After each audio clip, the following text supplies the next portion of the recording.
Je vais pas vous cacher que parfois elle revient les larmes aux yeux, là, elle est vraiment à bout. Alexis Lampron est le conjoint de Marie Trudel, infirmière clinicienne au CIUS de l'Estrie. Quand elle commence à travailler, elle ne sait pas quand elle termine. Est-ce qu'elle va faire 12 heures ce soir, 16 heures de suite? La jeune infirmière est au quotidien obligée de faire du temps supplémentaire obligatoire pour prendre soin des patients. Les heures s'accumulent, la pression aussi. On vit vraiment pour son travail puis autour de ça, là. Et le jeune couple n'est pas seul. En Estrie, le temps supplémentaire obligatoire atteint des records. On s'est dit, ça n'a pas de bon sens. On ne peut pas laisser les professionnels en soins comme ça. Allez, filles, on est solidaires! Le syndicat des professionnels en soins des cantons de l'Est, affilié à la FIC, se mobilise. Il faut planifier la main-d'œuvre, il faut être attractif, il faut se démarquer. Il y en a des façons de se démarquer. Il y a d'autres établissements qui ont déjà commencé à avoir des mesures innovantes. Pour l'instant, la profession souffre de conditions de travail difficiles. Le jeune couple, Marie et Alexis, repousse même l'idée d'avoir un enfant. Bien, c'est sûr qu'éventuellement, avec des enfants, je me vois pas continuer dans ce milieu-là.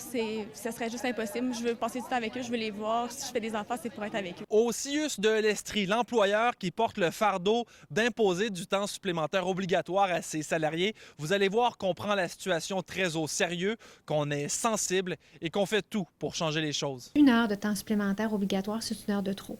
Alors pour nous, c'est un enjeu extrêmement important.